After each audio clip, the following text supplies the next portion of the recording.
네, 이해찬 당대표의 속개 선언으로 더불어민주당 제117차 최고위원회를 속개하겠습니다. 예, 117차 최고위원회를 속개하겠습니다. 이해찬 당대표의 발언이겠습니다. 오늘 무려 80일 만에 국회 본회의가 개최가 됩니다.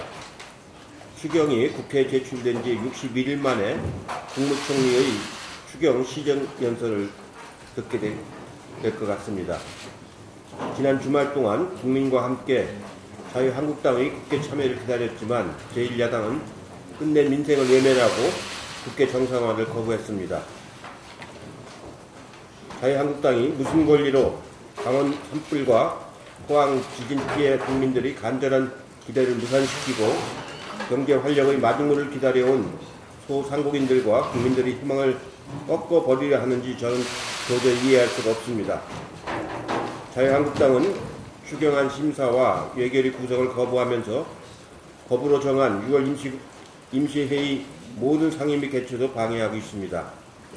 그러면서도 검찰총장, 국세청장, 후보자 청문회처럼 정쟁의 도구가 될 수 있는 회의에는 참석을 하겠다고 합니다.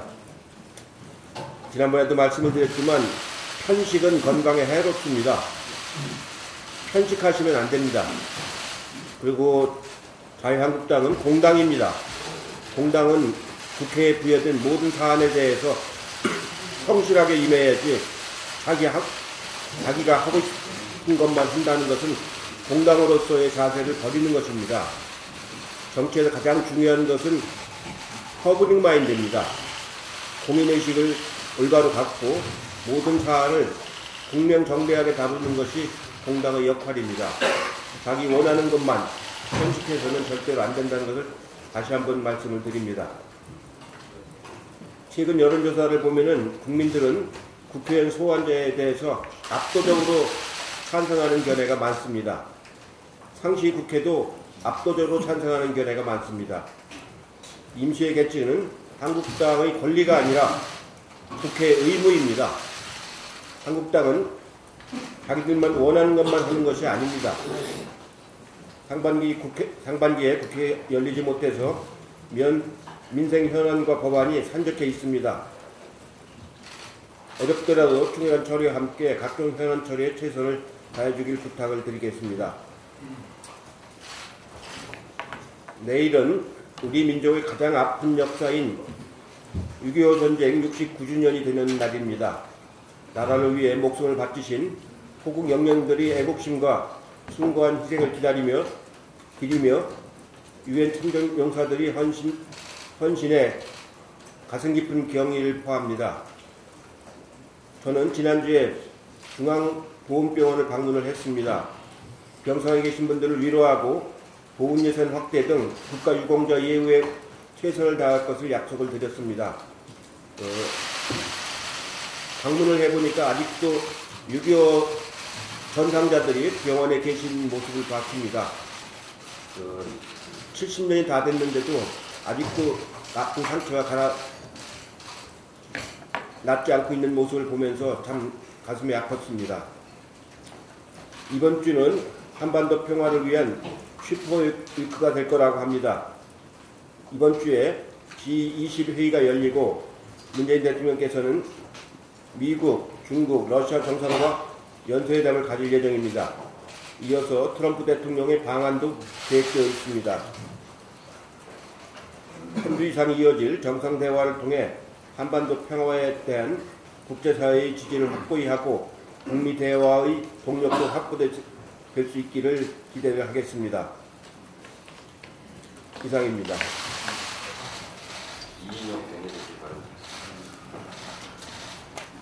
강 대표께서도 말씀하셨습니다만 오늘 국무총리의 추경 관련 시정연설을 듣기 위해서 본회의의 소집이 예고되어 있습니다. 추경 시정연설을 계기로 늦어진 추경 심사를 본격적으로 착수할 수 있기를 희망합니다. 그런데 제1야당은 선별적으로 등원하겠다면서 추경 심의는 완고하게 거부하고 있습니다. 자유한국당은 다른 상임위는 중요하지 않고 또 국회에 제출되어 있는 14,000건의 법률안은 상관없는 건지 민생 법안들은 상관없는 건지 되묻지 않을 수 없습니다. 자유한국당이 국회 정상화에 정말 진정성이 있는 것인가 의심하지 않을 수 없습니다. 자유한국당의 선별 등원은 독선적일 뿐만 아니라 민생은 외면하고 정쟁만 계속하겠다는 민생 불참 선언으로 지극히 실망스럽습니다. 무엇보다 추경 편성안이 제출된 지 61일째가 되었습니다. 최근 10년간 추경이 국회에 통과되기까지 소요됐던 최장 기간인 45일도 이미 넘겼습니다. 상황을 이렇게 내몰고서 일방적인 국회 운영이라고 비난해서는 안 된다고 생각합니다. 역대 추경이 국회에서 통과되지 않은 사례는 단 한 번도 없었습니다. 자유한국당은 아주 나쁜 선례를 만들고 있습니다. 괜한 투기 짝기를 멈추고 경제와 민생을 위해 추경 심의에 협조해 주실 것을 부탁드립니다. 국회 등원은 강 대표께서도 말씀하셨습니다만 국회의원의 의무인 만큼 국회 정상화 협상의 전제 조건이 될 수가 없습니다. 어제 한 여론조사 기관에 따르면 59.4%가 자유한국당이 조건 없이 국회에 복귀해야 한다고 국민들을 말씀하셨습니다. 추경 예산안을 신속하게 통과시켜야 한다, 이런 의견도 56.2%입니다. 2달 전에 있었던 조사 결과보다 증가했고 앞으로도 갈수록 증가할 것이라고 저는 생각합니다. 이것이 바로 민심입니다. 제가 공존의 정치를 말씀드린 것은 국민을 위한 정치, 국민을 위해서 일하는 국회를 만들자는 취지였습니다. 국민이 원하는 공존의 정치는 국민을 위해 일하는 공존의 정치이지 정쟁에 발이 묶여 아무 일도 못하는 공멸의 정치가 아닙니다. 그런 점에서 공존의 정치를 국회 파행을 정당화하는 명분으로 삼는 것은 전혀 동의할 수 없습니다. 자유한국당이 공존의 정치를 원한다면 먼저 국회를 정상화하고 추경심사에 협조하는 것이 순리라고 저는 확신합니다. 덧붙여 자유한국당에 한 말씀 더 드립니다. 상시국회를 위한 입법에 함께 머리를 맞댈 것을 제안합니다. 우리 스스로가 정쟁에 발이 묶여 국회 파행을 거듭한다면 상시국회를 제도화해서 국민이 원하는 시간에 정확하게 국회가 열려질 수 있도록 법적인 조치를 함께 취할 것을 제안합니다. 자유한국당 황교안 대표의 어색한 민생 행보가 마침내 민심의 궤도에서 완전히 이탈했습니다. 외국인 노동자 임금 차별 발언으로 거발목, 혐오 논란을 일으키더니 아들의 스펙트럼 논란으로 우리 사회를 가쁜 싸의 분위기로 몰아넣었습니다. 오래가면 바닥이 드러나는 법이라고 생각합니다. 그동안 충분했으니 여기서 멈추시고 자유한국당과 함께 조속히 국회로 복귀할 것을 당부드립니다. 붉은 수돗물 사태를 계기로 노후 SOC 통합 관리에 우리 민주당은 더욱 노력하겠습니다. 최근 붉은 수돗물 사태로 우리 국민들이 느끼는 불평과 불안이 상당합니다. 민주당은 지난해 말 KT통신구 화재, 백성역 열수송관 파열 사고 등을 계기로 노후화된 사회 기반 시설의 체계적 관리를 위해서 적극 노력해 왔습니다. 우리 당의 조정식 정책위 의장께서 발의한 지속가능한 기반시설 관리법이 작년 12월 국회를 통과해서 내년부터 시행될 예정입니다. 정부 또한 지난 18일 노후 인프라 관리 대책을 발표하고 노후 SOC 시설의 유지 보수에 내년부터 4년간 총 32조 원을 투입하기로 했습니다. 노후 SOC의 유지 보수는 시간과 비용의 싸움이 됩니다. 국내 수도관 가운데 1년 이상 지난 노후관이 전체의 32.4%를 차지합니다. 30년 이상 경과된 시설의 비율은 저수지 96, 댐 45, 철도 37%에 이릅니다.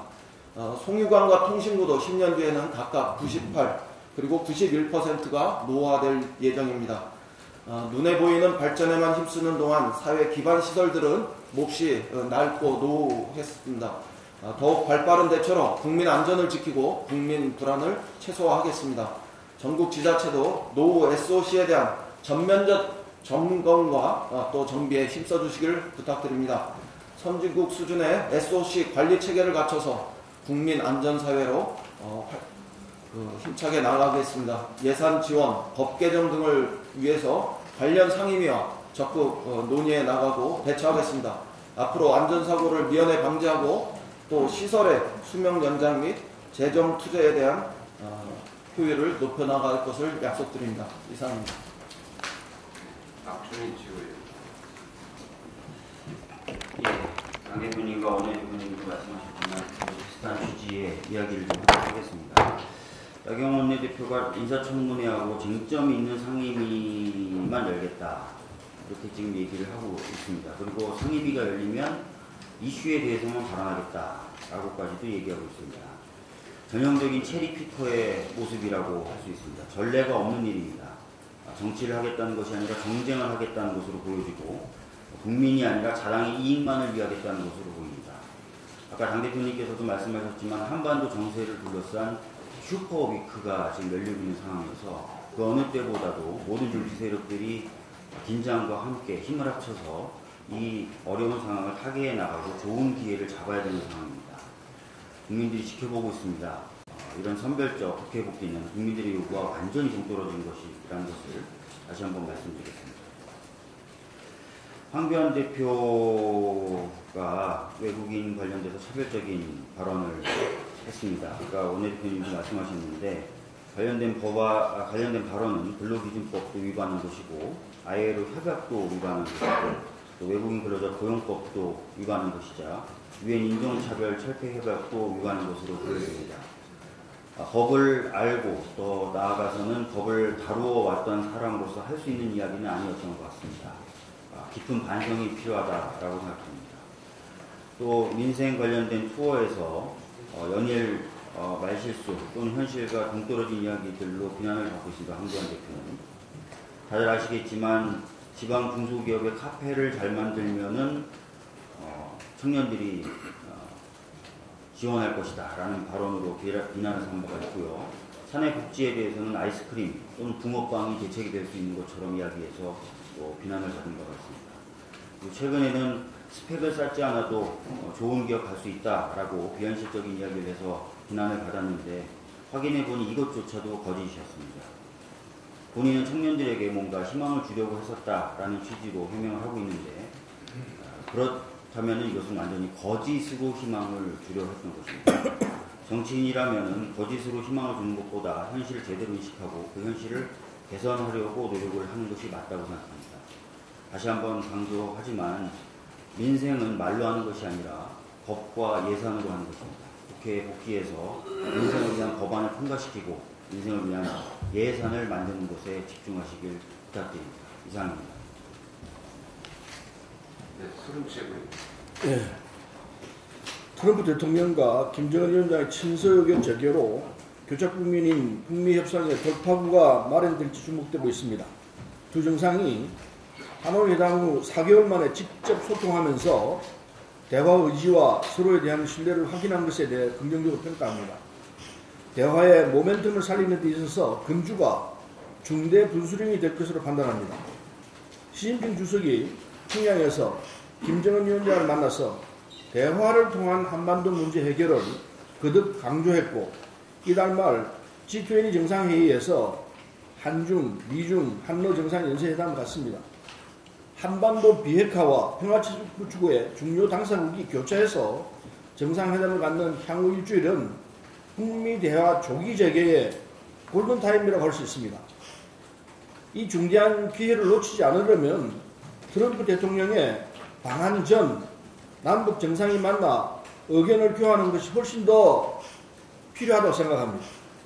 이달 말 한미 정상회담 전 원포인트 남북 정상회담으로 북미 협상 교착 국면에 돌파구를 만들고 한반도 비핵화와 평화체제 구축을 위해 나가기 위해서 남북이 힘을 모아야 할 거라 생각합니다. 물론 시간은 녹록지 않습니다. 그러나 지난 판문점 정상회담도 하루 전날 약속하고 만난 바 있기 때문에 의지가 있다면 충분히 가능하다고 생각합니다. 북한의 화답을 기대하며 우리 정부도 창의적인 대안 제시와 남북미 3자 틀 속에서의 적극적인 조정을 통해 한반도 평화시대를 이어나갈 수 있도록 지속적인 노력을 다해주길 바랍니다. 끝으로 한반도 평화 정책을 온 국민이 바라고 있는데 우리의 내부의 작은 논쟁으로 국민이 바라는 염원을 훼손시켜서는 안 될 것입니다. 한반도 운명을 가를 수 있는 정상회담이 연이어 개최된 시기인 만큼 자유한국당도 이번 주만큼은 정쟁을 중단해 주길 바랍니다. 이상입니다. 이영석 최고위원. 예. 북한 목성 이 귀순 사건 관련해서 자유한국당의 대응이 도를 넘고 있습니다. 방금 여러 최고위원께서도 말씀을 하셨습니다만 G20 회의를 앞두고 북미 정상 간에 최근에 친서 외교로 하노이 정상회담 이후 교착 상태에 빠져 있는 북미 관계가 새로운 청신을 보이고 있는 시점입니다. 그럼에도 불구하고 자유한국당은 국회에서 황교안 대표는 9.19 남북 군사 합의 무효화를 요구했고 또 심지어 나경원 원내대표는 군역법 위반 의문하며 대통령을 고발하겠다고 이렇게 하고 있습니다. 자유한국당은 이런 요구를 하기 전에 과거 자신들의 집권 시기에 빚어졌던 노후 기선을 포함한 안보 무능에 대해서 다시 한번 돌이켜 보시기 바랍니다. 그리고 국회가 무슨 뷔페 식당입니까? 자신들의 입맛에 따라서 골라먹는 뷔페 식당으로 착각하고 있는 것 같은데 지금 자유한국당이 할 일은 자신들의 입맛에 따라 등원하는 입맛 등원이 아니라 민생을 챙기는 민생 경제를 살려내는 조건 없는 국회 등원임을 다시 한번 자각하시기 바랍니다. 박광원 최고위원. 네, 대표님 원내대표님 말씀하셨습니다만 짧게 말씀드리겠습니다. 자유한국당의 선별적 국회 복귀 선언은 정략적인, 너무나 정략적인 자유한국당의 본 모습을 그대로 보여줬습니다. 이제 국민이 무섭고도 무서운 질타와 심판이 따를 것으로 보입니다. 정쟁을 위한 선별적 복귀가 아니라 민생 추경과 민생 입법을 위한 전면적 복귀가 국민의 뜻이라는 점을 거듭 강조해 드립니다. 자신들의 입맛에 맞는 일정만 참여하겠다는 것은 무책임하고 오만한 결정입니다. 공존의 정치를 말씀하셨는데요. 공존은 정당 간에 공존하자는 것이 아니라 국민의 뜻을 존중하자는 겁니다. 국민과 공존하지 않는 정당 간의 공존은 존재할 수 없습니다. 추경 처리에 대해서 국민들의 56%가 추경을 재난 추경만 먼저 하자는 것에 반대하고 56%가 전부 추경을 해야 된다고 말씀하시고 조건 없는 등원해야 된다가 찬성 60%, 그리고 자유한국당을 빼고 지금 국회를 정상화시키고 이러는 노력에 대해서도 찬성하시는 분이 60%에 이릅니다. 이것이 민심입니다. 정확하게 민심을 읽고 그 뜻에 따르는 것이 공존의 정치라는 것을 말씀드립니다. 황교안 대표의 실언이 반복되고 있습니다. 국민에게는 화제거리인데 자유한국당에게는 걱정거리가 이미 됐습니다. 참을 수 없는 가벼운 인식의 수준을 보여줍니다. 이쯤 되면 실수가 아니라 그리고 실력이 아닌가 이렇게 생각하는 국민이 늘고 있습니다. 어느 한쪽의 이익을 대변하는 변호사의 역할이라면 삶을 살아온 방식이 달랐기 때문에 그럴 수 있다 이렇게 이해할 수 있을 겁니다. 그러나 국민 모두를 고르게 살펴야 하는 정치 지도자에게는 공감 능력과 현실 인식이 매우 중요합니다. 이것이 떨어진다는 것은 정치인에게는 매우 치명적으로 아픈 부분입니다. 그러니까 세상을 바꾸려 하지 말고 나부터 바뀌려는 노력이 필요하다는 점을 황교안 대표님께 말씀드리겠습니다. 대한민국이 100명이 사는 마을이라면 상위 10명이 마을 전체 소득 43.3%를 차지합니다. 상위 10명이 마을 전체의 자산 65.7%를 갖고 있고 하위 50명이 자산 전체 1%를 갖고 나누고 있을 뿐입니다.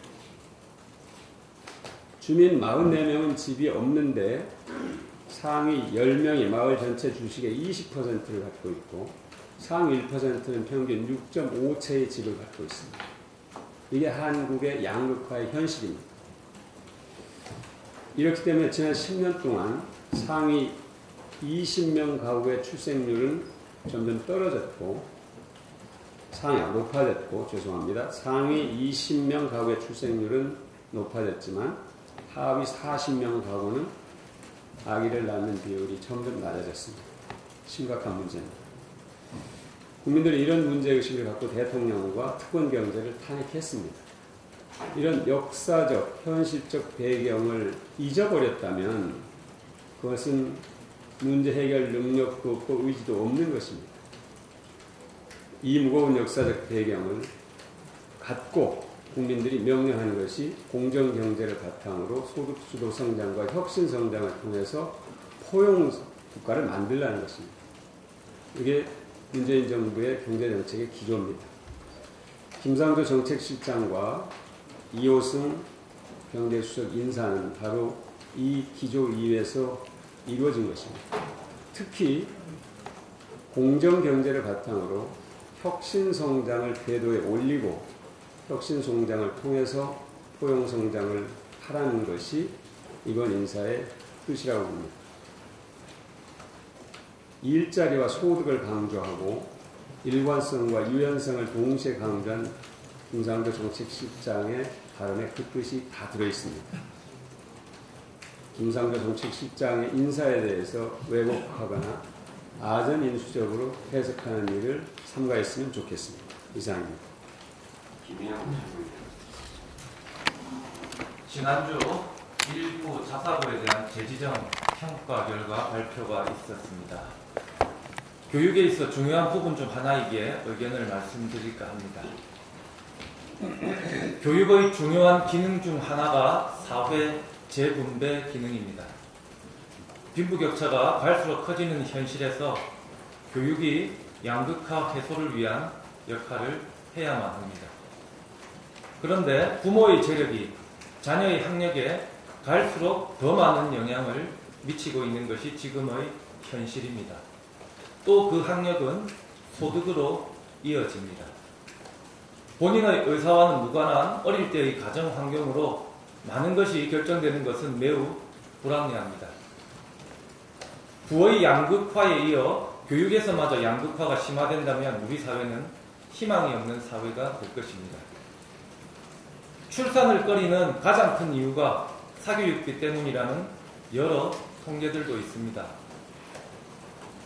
교육에 있어 최소한 미성년자일 때까지는 효율성보다는 형평성을, 즉 교육 기회의 불평등 해소에 더 비중을 두어야 한다고 생각합니다.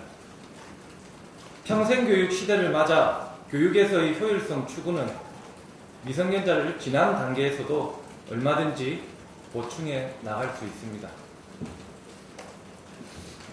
자사고는 교육의 자율성과 다양성을 위해서 도입되었습니다. 성적이 우수한 학생들을 선발하여 입시 위주의 교육을 하기 위해서 만든 학교가 아닙니다. 설립 취지와 지정 목적에 맞지 않게 운영되는 자사고는 사교육 과열, 고교 서열화, 일반고 황폐와 같은 문제의 원인 중의 하나임을 부정할 수 없습니다. 지정 목적에 맞지 않게 운영되는 자사고는 운영 성과 평가를 거쳐 지정을 취소하는 것이 정당합니다.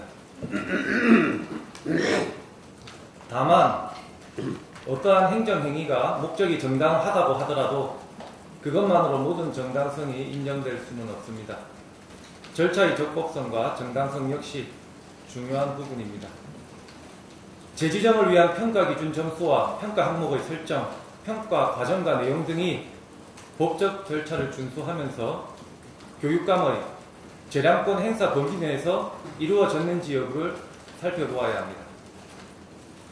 최종적인 자사고의 지정 취소를 위해서는 이번 평가 결과 발표에 이어 청문과 교육부 장관의 동의 절차가 필요합니다. 교육부 장관은 해당 자사고가 지정 목적대로 운영되는지 여부, 교육감의 운영 성과 평가가 절차적 적법성과 정당성을 충족하는지 여부, 지정 취소됨으로써 우리 사회가 얻게 되는 공익과 침해당하는 사인의 이익 사이의 비교 형량 등을 종합적으로 고려하여 지정 취소에 대한 동의 여부를 결정하여야 할 것입니다. 이상입니다.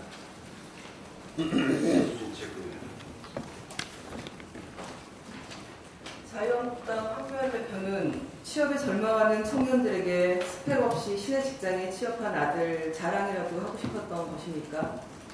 더구나 KT 취업비리 의혹이 제기되고 있는데 스펙도 없고 학점과 토익 점수도 별로인데 대기업 5곳 합격은 그야말로 의혹에 의혹을 낳고 있는 상황입니다. 어쩌면 황교안의 아들이라는 거대한 스펙이 아니면 현실적으로 가당치 않은 일일 것입니다. 취업난에 고통받는 청년들의 가슴에 대못을 박은 이 행태는 해명을 떠나 특혜 의혹부터 밝혀야 할 것입니다. 자유한국당은 청년들의 어려움을 전혀 공감하지 못하니 외국인 노동자 임금 차등 직구와 같은 차별 발언도 나오는 것입니다. 황 대표는 입으로만 청년을 외치지 말고 서민들의 삶을 존중하는 자세부터 갖추길 바랍니다. 서민 대중이 어려운 삶을 살아보지 않았다고 공감 능력조차도 상실된 건지 한숨이 나옵니다. 요즘 직장인들 사이에 최대 화두는 워라밸입니다. 일만 하지 말고 여유로운 삶과 균형을 가지라는 뜻으로 새로운 시대 정신으로 자리매김하고 있습니다. 한국관광공사는 노동자가 20만 원을 부담하면 기업과 정부가 각각 10만 원을 지원해 적립금 40만 원을 국내 여행 경비로 사용할 수 있도록 하는 노동자 휴가 지원 사업 실태조사 결과를 발표했습니다. 조사 결과에는 모두 전년 동기 대비 50% 이상 늘어났으며 여행 경비로 92만 원을 사용한 것으로 나타났습니다. 이러한 노동자 휴가 지원 사업을 통해 워라밸 문화를 확산하여 노동자의 삶의 질 개선뿐 아니라 국내 여행 활성화를 통한 내수 경기 진작에도 긍정적인 영향을 기대하고 있습니다. 그러나 여전히 우리나라의 연간 실노동시간은 OECD 국가 가운데 가장 긴 것으로 나타나고 있습니다. 노동자들의 노동 가치가 존중되고 쉼표 있는 삶이 보장되는 사회가 건설될 수 있도록 당정에서도 지원을 아끼지 않을 것입니다. 한 가지 더 말씀드리겠습니다. 민주노총 김명환 위원장의 구속 수사로 인해 노동계의 분노와 투쟁 수위가 올라가고 있습니다. 사회적 대화에 대한 가치가 깊었던 국민이었기에 현재의 상황은 답답한 상황입니다. 자잘못은 법 앞에 평등하게 따져야겠지만 불구속 수사를 통해 조사하더라도 큰 무리는 없었지 않았을까 하는 아쉬움의 목소리가 현장에서 들립니다. 불법적으로 국회 담벼락을 넘은 민노총과 폭력적인 국회 침탈을 행한 자한당 의원 및 보좌진들도 구속 수사를 하게 되는 건지 국민들은 궁금해할 것 같습니다. 이상입니다. 네, 이상 모두 발언을 마치고 회의를 비공개로 정하겠습니다. 언론인 여러분들의